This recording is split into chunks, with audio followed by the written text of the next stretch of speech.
Hello everyone, मैं doctor N के सिन्हा आप लोगों को मेरे चैनल डॉक्टर श्रावण भाई में स्वागत करता हूं। और आज हम लोग फाइबरस फूड के बारे में जानेंगे, मतलब रेशेदार पदार्थ के भोजन के बारे में। अब रेशे हैं क्या, या फाइबर्स जी हैं क्या? फाइबर्स नॉन डाइजेस्टिबल थिंग्स होते हैं जो हम लोग खाते हैं, लेकिन वो पचता नहीं है, और लेकिन पेट में और फिजियोलॉजिकली वेरी इंपॉर्टेंट चीज़ होता है। इसके वो इस तरह से इम्पोर्टेंट है कि ये हमारे पेट को साफ रखने, डाइजेशन में मदद करता है, प्रीबायोटिक्स का काम करता है। पेट का जो मूवमेंट होता है, खाना जब हम लोग खाते हैं 21 फीट छोटी आता है और 4 से 5 फीट बड़ी आती है, होते हुए जो पार करती है पेरिस्टाल्सिक मूवमेंट के द्वारा पार होती है, उसमें ये बहुत मदद करता है ना। और भी बहुत सारे चीज़ों में मदद करता है। इसके बारे में हम थोड़ा डिटेल जान लेंगे। इससे पहले कि हम लोग मैक्रोज के बारे में जाने, कार्बोहाइड्रेट, फैट, प्रोटीन, जो डाइट एंड न्यूट्रिशन का जो सीरीज चल रहा है उससे पहले ये जान लेना ज़रूरी है। अब ये इसके बारे में मैं वीडियो क्यों बना रहा हूँ, इसके जानकारी ले लीजिएगा, तब आप लोग अच्छे से समझ जाइएगा कि कितना इम्पोर्टेंट है। इसके बिना बहुत आगे बढ़ना ठीक नहीं है। चलिए, तो ये मेनली जो होता है किस चीज़ का बना हुआ होता है? ये एक पॉलीसेकेराइड है, मतलब कि एक कॉम्प्लेक्स कार्बोहाइड्रेट है ना, जो पचता नहीं है, और ये जनरली प्लांट्स में रहता है। तो ये दो तरह का होता है। ये पॉलीसेकेराइड के साथ साथ नॉन स्टार्च होता है, जिसमें स्टार्च नहीं है। स्टार्च तो हम लोग पचा भी लेते हैं, है ना। तो ये पॉलीसेकेराइड्स है, नॉन स्टार्ची पॉलीसेकेराइड, और ये दो तरह के होते हैं। सेलुलोज का, जो प्लांट सेल्स में होते हैं का जो बना हुआ था सेल वाल, उसका, और दूसरा होता है कि नॉन सेलुलोजिक, या जिसको नॉन सेलुलोजिक कहने का मतलब होता है जो प्लांट का सेल है उसके एक्स्ट्रा होता है, वो भी प्लांट से तैयार होता है, वो हम अभी बताते हैं। उसमें आते हैं पेक्टिन, एलुनिन, गम्स एंड म्यूसिलेज। म्यूसिलेज भी एक म्यूकोपॉलीसेकेराइड है, नॉन स्टार्ची। तो ये दो तरह के हो गए।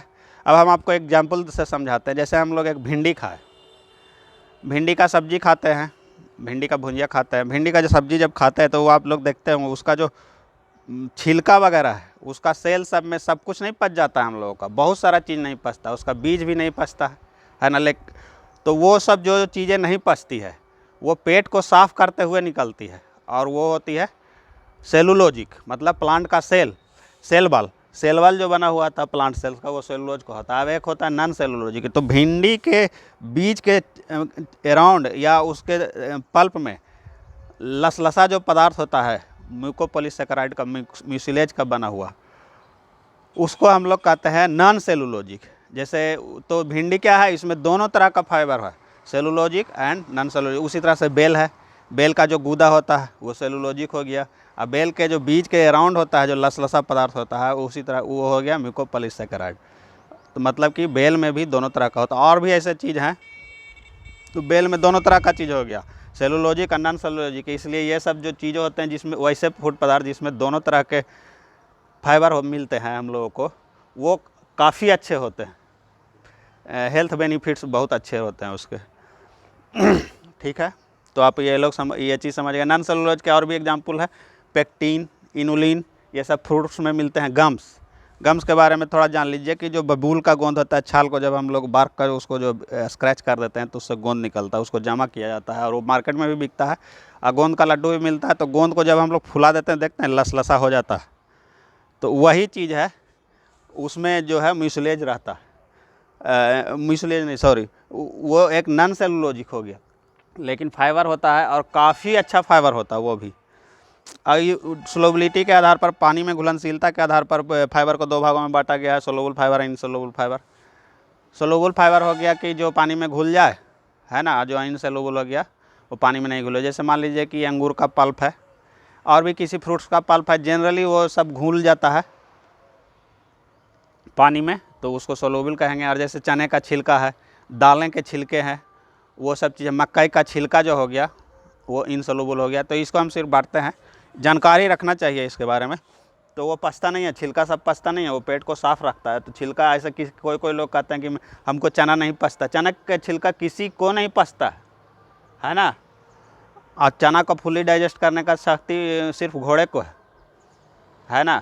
बाकी सब चीज़ हम लोग नहीं पचा पाते हैं, छिलका वगैरह, तो वो निकल जाता है। तो उससे ये टेंशन लेने वाली कोई बात नहीं है, वो किसी को नहीं पचता, लेकिन वो पेट साफ़ करते हुए निकलता है। मूंग भी फुला करके बहुत सारे लोग खाते हैं, कुछ मूंगफली भी खाते हैं, तो उसका छिलका पचता नहीं है, ठीक है, लेकिन वो फाइबर का काम करता है। अब ये इसके फंक्शंस कैसे करता है उसको थोड़ा सा समझ लेते हैं। जैसे कि मान लीजिए कि हम कोई फाइबर खाए, तो फाइबर छोटा छोटा है, तो ये पानी को एब्जॉर्ब करता है। ये चीज़ एकदम क्लियर रखिए कि पहला कि ये पानी को एब्जॉर्ब करता है। तो जब पानी का एब्जॉर्ब कर लेगा इंटेस्टाइन में, और किसी भी वक्त जब हम लोग खाने के बाद पानी कम पिए या हल्का फल्का पिए, है ना, तो वो ये तो जो है खाने के फूड मटेरियल के साथ ही हम लोग खाते हैं उसको, अकेला तो खाते नहीं हैं कभी, तो वो उसमें लटपटाया हुआ रहता है। तो जब एंजाइम्स को चाहिए, जब हमारे पेट में खाना पचाने वाले एंजाइम्स जो होते हैं उसको चाहिए पानी, वो तभी वो एक्टिव रहता है, ज़्यादा एक्टिव हो जाता है। तो इसमें जो पानी है वो फूड मटेरियल के साथ जो उससे एंजाइमेटिक एक्टिविटी बढ़ती है, और ये बैक्टीरिया फ्रेंडली है। जो हमारे पेट में बैक्टीरियाज होते हैं, गट फ्लोरा जिसको कहते हैं। पेट में भी बहुत सारे कीड़े होते हैं हमारे, अगर कीड़े नहीं रहे तो पेट में तरह तरह के प्रॉब्लम हो जाएंगे। पेट के कीड़े के बारे में जान लीजिए। पेट के कीड़े कहने का मतलब पेट में बैक्टीरियाज 80 to 85% के आसपास गुड बैक्टीरिया होते हैं, 15 से 20% बैड बैक्टीरिया होते हैं। और ये रेशियो मेंटेन रहना चाहिए, जरा मना ऊँच नीच 2-4% से कोई दिक्कत नहीं होती है। लेकिन अगर ये बैड बैक्टीरिया 20% ऊपर होने लगे और गुड बैक्टीरिया 80% से नीचे जाने लगे तो पेट में प्रॉब्लम होगी, जैसे इंडाइजेशन इशू होगा। पेट का प्रॉब्लम तो होगा ही है, पेट के अलावा भी प्रॉब्लम होगा, जैसे मूड अल्टर हो जाएगा, डिप्रेस रहेगा, रोगी को फुर्ती जैसा नहीं महसूस होगा, है ना। और भी बहुत सारे चीज़ हैं, बाद में कभी डिटेल में आएगा, पॉइंट्स जब आते जाएंगे तो मैं बताता जाऊँगा।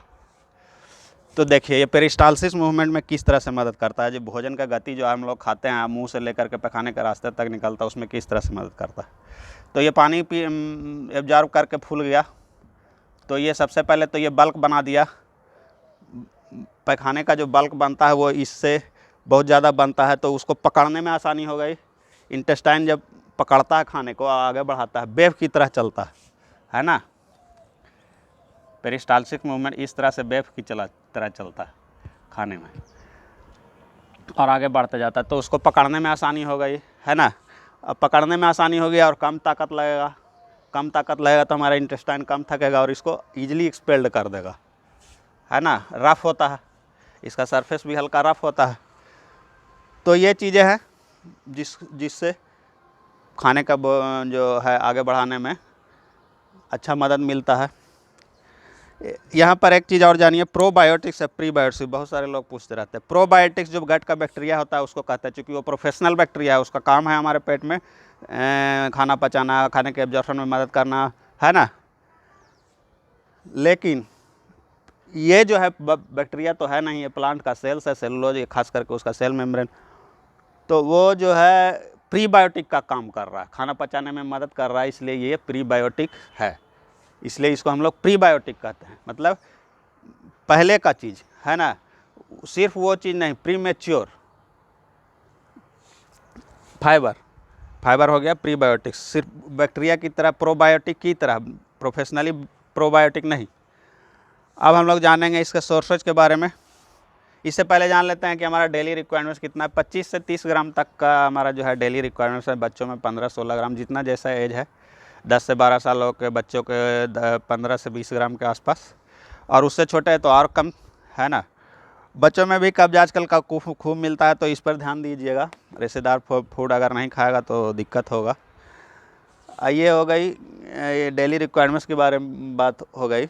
अगर ज़्यादा ले लिए तो, ये भी कुछ लोग कहते हैं कि खूब ले लिए तो, खूब ले लेने से ऐसा दिक्कत देखा तो नहीं जाता है, लेकिन किसी किसी को लूज मोशन हो सकता है, पेट में मोरल देख करके लैट्रिन हो जाए, क्रैम्पिंग पेन बिफोर मोशन, 1-2 हो सकते हैं, लेकिन वो फिर अपने से ठीक हो जाते हैं। ये कोई ज़्यादा हानि नहीं करता है पेट में, ज़्यादा खा लेने के बाद भी। बल्कि यहाँ तो लोग कम ही खाया करते हैं, इस पर ध्यान रखा कीजिएगा, है ना। अब सोर्सेज क्या क्या है। सोर्सेज में सबसे पहले हम लोग जानते हैं कि इसमें नहीं मिलता है, ये जानना ज़्यादा ज़रूरी है। तो किसी भी एनिमल प्रोडक्ट में नहीं होता, इवन मिल्क में भी नहीं होता है। मिल्क लोगों को लगता है कि इससे पेट साफ रहता है, वो दूसरा कारण है कि किसी किसी को उससे पेट साफ हो जाता है। लेकिन मिल्क या मिल्क कोई भी डेयरी प्रोडक्ट में फाइबर नहीं पाया जाता है। चिकन, एग, फिश, मीट है ना, मटन, ये सब किसी भी एनिमल प्रोडक्ट में ये नहीं पाया जाता है। तो जब भी हम लोग ध्यान रखें, जब भी हम लोग कुछ उस तरह का खाना खाएं एनिमल प्रोडक्ट, तो हम लोग फाइबर ज़रूर खाएं, ठीक है, ताकि हमारा पेट में कब्ज ना पकड़े या कोई दूसरा बीमारी ना हो जाए। अब इसके सोर्सेज को देख लेते हैं। वो तो बता दिया मैंने कि किस किस चीज़ों में नहीं पाया जाता। सीरियल्स सोर्सेज में आते हैं। सीरियल्स गेहूँ, चावल, ज्वार, बाजरा और भी सीरियल्स है, उस मकई, ये सब में होते हैं। ओट्स, ये सब में खूब अच्छे ये होते हैं, फाइबर होते हैं। पल्सेज, जो दाल जो है, हम लोग इधर परंपरा चल चुका है कि छिलका उतार के खाते हैं, लाल लाल, या फिर चना जो हल्का पीलापन लिए हुए रहता है। अगर छिलके सहित खाया जाए तो उसमें ज़्यादा रेशा रहता है। तो हम लोग एक बहुत ही अच्छे चीज़ को फेंक देते हैं और फिर बाज़ार से सब बोल के भूसी या क्या क्या लेकर खाते हैं, है ना। उससे थोड़ा सा न्यूट्रिशन भी जाता है उसका छिलका छील लेने में। ये याद रखिए। और अच्छा होगा, कोशिश रखना चाहिए कि जैसे मसूर का ही दाल है तो उसका छिलका सहित खाते, पंजाब साइड में अभी भी लोग खाते हैं, तो एक अच्छी चीज़ है ना, छिलके सहित दाल खाना चाहिए।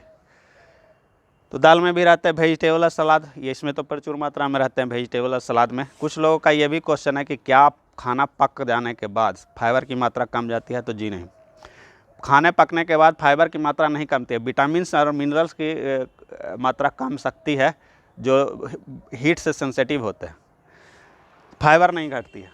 तो ये चीज़ है। गम्स के बारे में बताया ना, बबूल का गोंद होता है। और कुछ एक आध पौधे हैं जो लसोड़ा जिसको देहात में कहते हैं, उसका नाम मुझको बोटेनिकल नाम याद नहीं आ रहा, लेकिन वो है। और भी है गम्स का स्रोत। फ्रूट्स भी काफ़ी अच्छा स्रोत है उसका। सोलूबल या इनसोलूबल दोनों रहता है उसमें। इनसोलूबल छिलके में रहेंगे, है ना, छिलका जिसको नहीं खाया जाए, वो सोलूबल फाइबर रहता है उसमें। तो ये भी एक अच्छा स्रोत है, फ्रूट्स भी। और ये इसबगोल सिलियम हास जिसको कहते हैं, इसबगोल की भूसी वो किराने दुकान में इजली आजकल मिलते हैं हमारे, रेडीमेड उसको कहिए, रेडीमेड इसबगोल की भूसी है। तो जिन लोगों को किसी दिन ऐसा लगे कि खाने में इसकी कमी, फाइबर की कमी रह गई, तो इसको 2-4 चम्मच 1 गिलास पानी में घोल करके या दूध में भी घोल करके पी सकते हैं। या जिन लोगों को कब्ज है तो इसको चालू कर सकते हैं, है ना। तो ये रेडीमेड चीज़ है, इसबगोल बाज़ार में किराने दुकान में मिलती है। अब हम लोग जानते हैं कि ये और किन किन चीज़ों में मदद करती है। तो फाइबरस फूड ना खाने से ये देखा गया है कि वज़न भी बढ़ता है। अब क्यों बढ़ता है, ये एक बहुत बड़ा चैप्टर, इसलिए जानिए आप सिर्फ कि वज़न भी बढ़ता है। और फाइबरस फूड खा लेने से वज़न घटाने में आसानी में होती है। कोलेस्ट्रॉल लेवल को लो करने में मदद करता है, शुगर कंट्रोल करने में मदद करता है। कोरोनरी हार्ट डिजीज, जो हार्ट का अटैक, हार्ट में अटैक आता है, कोरोनरी आर्टरी जो रहता है, ब्लॉकेज होता है, उस सब को भी रोकने में ये मदद करता है। रोकता नहीं है एकदम, एक सिर्फ यही ये सोच करके कि हम लोग सिर्फ फाइबर खा लेंगे और हार्ट डिजीज नहीं होगा, शुगर नहीं होगा, ये गलत चीज़ है।